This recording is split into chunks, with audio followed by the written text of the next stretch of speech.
I hope I am not branded as a traitor to the country. But if you study very carefully international law, an arbitration was not set up correctly when we claim our right to the Kalayaan group of islands. I was breaking my brains trying to find out from international law books authorities what is an arbitration tribunal. And everywhere, an arbitration tribunal calls for three parties. The two who are claiming whatever they're claiming, and between the two, the selection of an umpire. And when arbitration is carried out, it is always voluntary. Under the UN Charter, it is always voluntary. However, in the UNCLOS, there was a provision or an attachment or something that made arbitration as a mechanism for solving compulsory under the UNCLOS. But the Philippines, when we ratified and approved the UNCLOS, we opted out of that provision, which means hindi natin gagamitin yung compulsory arbitration. We just didn't want it. All right. Without even us talking with the Chinese or wherever, equally the same, the Chinese opted out of that provision.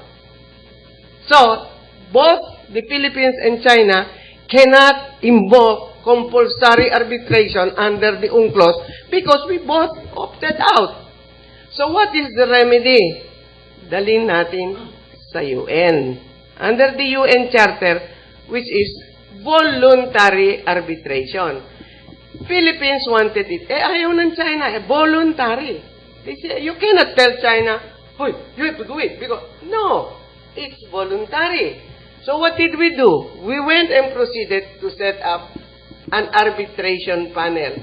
That is not even an arbitration panel. That's just a Philippine panel handpicking the people who will render the very issue that we want at binabayaran nyo ng panahon nila. Ikaw ba naman kung babayaran ka at andun ka, hindi ba bibigay mo yung favorable position?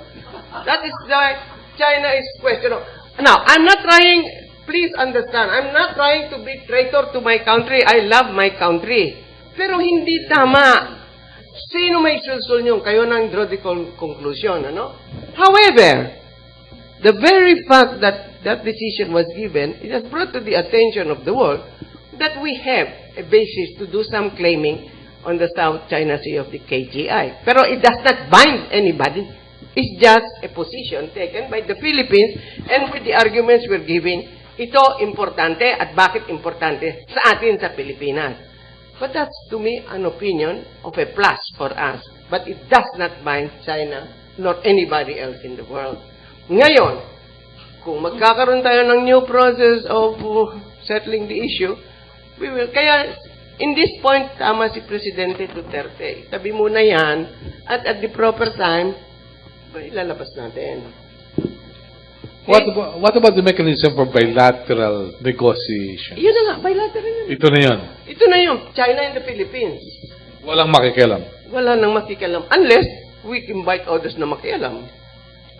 It was an idea of the previous administration to have a multilateral approach to the problem because of other claimants. Maraming gustong makialam eh. At papakialamin naman natin. Yung maraming makikialaman, meron nga. Isang pinakamalaki yung makikialaman. Okay.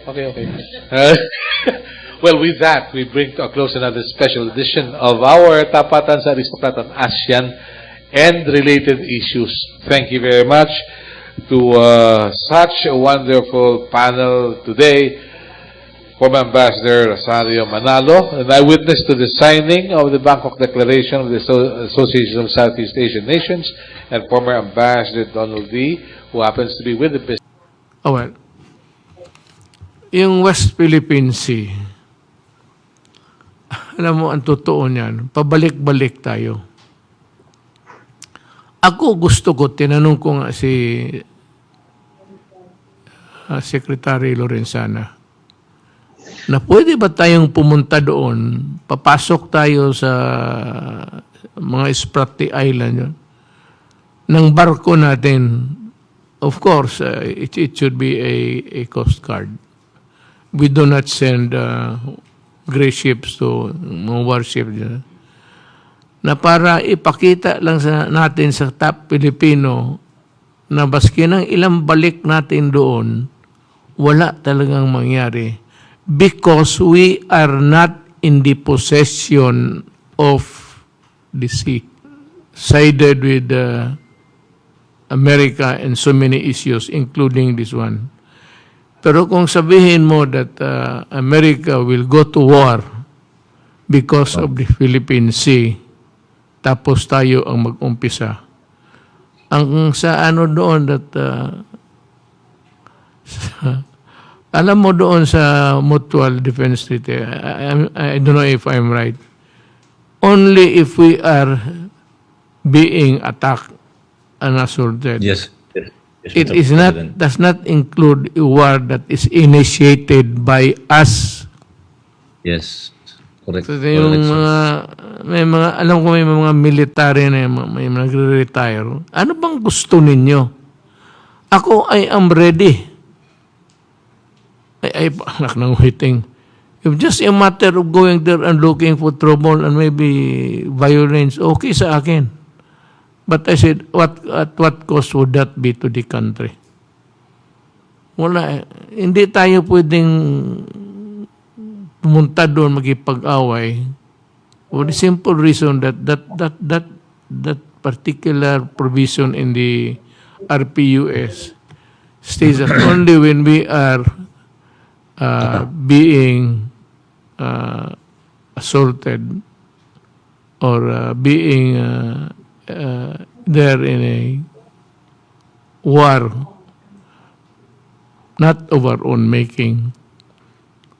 So yan ang gusto kong ilan. Anong gusto ninyo? Ito naman si Carpio. Daldal ng daldal. Wala namang, ano bang gusto mo? Sige ka punta doon sa, do you think China will obey the United Nations? I'll ask you a question. If the United Nations will ask China to surrender because of that award given to us, ibibigay ba ng China yan? Ano ang problema? Can the United Nations compel China? And do you think China will just give it freely because of the United Nations demand? Yan ang hindi ko maintindihan kay Carpio. He's a dreamer. And besides, yung amo niya, it started the occupation of constructive, how would you call it in the international parlance?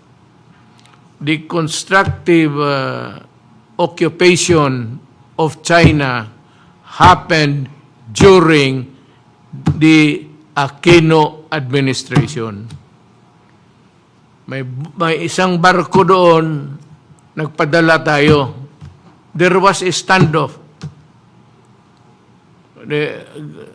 A standoff, it was maybe going to a violent stage. Alam mo, ang nagpaalis sa atin ang Amerika. Ang usapan, ang Pilipinas mag-retreat, ang China mag-retreat. Ang ginawa ng China, hindi nag-retreat, ang Pilipinas ang nag-retreat. Ang pagador noon si Del Rosario. Yan, tandaan mo yan, Carpio. Sige ka daldal. The constructive occupation was completed. It was a notice to the world na nung hindi sila umalis, tayo ang umalis, ibig sabihin, amin to, kaya ka umalis. Itong si Carpio, kung anong pinagdadaldal, si Dreamer, I'll give you 100 years. You can never get something there, baski isang basong tubig sa China ngayon. Tapos sige kayo intriga sa Pilipino, sige kayo intriga. Sabi ko nga, ano bang gusto ninyo? Sige, tell me what to do, except yung mga papel-papel ninyo. Walang kakwenta na just to create, well, whatever it is. Maraming daldal. Wala ka naman talagang magawa. I said, the constructive occupation of the West Philippine Sea was completed by the singular act of China not retreating. Yan sa international law, gano'n yan. Ikaw yung umalis, ibig sabihin, hindi iyo. At bakit umalis? Itong si Secretary Albert, usap ng Amerikano, takot ng gira. Takot na, sana hinayaan na lang nila.